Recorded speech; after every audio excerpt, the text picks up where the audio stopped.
Hi, I'm Beth Van Duyne, and this is who I am.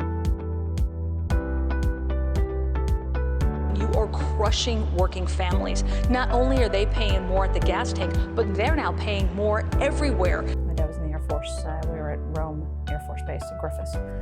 And then when I was a junior in high school, we moved down to Texas. So my dad was an OBGYN. So we grew up around a lot of med school books. My mom was a registered nurse. My dad was a fifth generation doc, and my mom was a fifth generation nurse. And then my mom ended up going to law school. Yeah, moving from New York down to Texas was interesting because everybody who lived in Texas assumed that everybody in New York lived in New York City. And I lived in farm country up in upstate New York. But everybody in New York thought that Texas was like the show Dallas. And that everybody had a horse and everybody had a cowboy hat. So when I went down to Texas, I was really looking forward to it. And there's not really a horse to be found, at least not in my area. But I moved down, I was 15, and it was a tough time to move right in the middle of your high school years. When I was 17, I think probably like most 17-year-old girls, my mom and I fought all the time.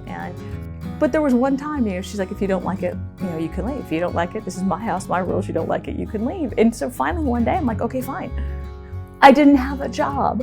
So I couch surfed. I guess I technically, according to HUD's definition, I would have been considered homeless, right? Because I couch surfed for months. And then I finally, I got 2 jobs. I worked at a frozen yogurt place, and I worked as a file clerk at a law firm, and having to take the bus to and from work. And it was hard, trying to figure out literally living paycheck to paycheck. After a couple of years of that, I realized this is ridiculous. I know I am better than this. I know I can do more than this. And that's when I decided to apply for college. My dad was always working, and when he was home, he was studying. I don't know why. I don't know why I had that independent edge, but I really did. And yeah, we didn't talk for months, maybe a year. It was rough. And then we started kind of communicating again. And then I remember when I was going to go back to college, when I had gotten in to Cornell, and I had packed up my horrible little Honda Accord.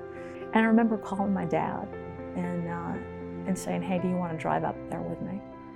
And, my dad had he was a single practitioner. And I didn't know how he would even be able to do it. But without even hesitation, he said, yeah, of course. I think that was really probably the turning point. We had a great conversation. He was so much fun. Separated out just the one-on-one time. If anything, I would highly recommend that parents just spend that one-on-one time.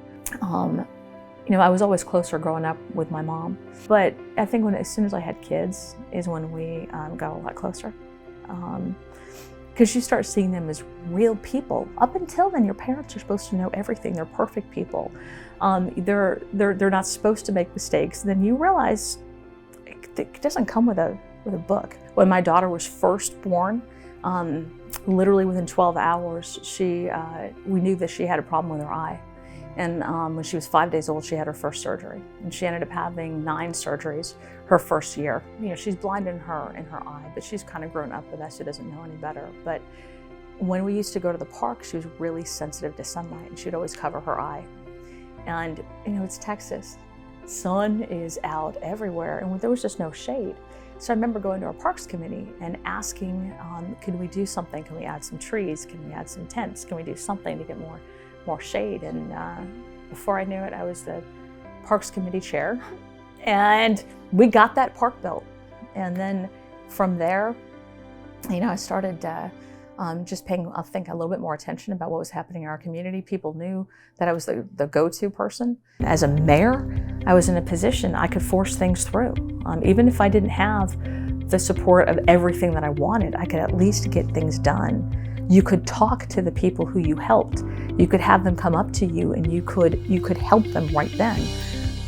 In Congress, it's been rough because you feel so separated.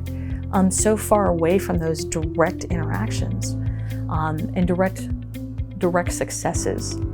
So I think that's one of the reasons why when I'm not here and I'm at home, I try to do everything that I can in the district, whether or not that's having a job fair, whether or not that's pulling together people who are looking to train workers and looking at the teachers in our school district who have students that they need to be taught these skills, and then looking at people who are hiring and putting them together. It's doing what you can in the district that I find amazingly satisfying.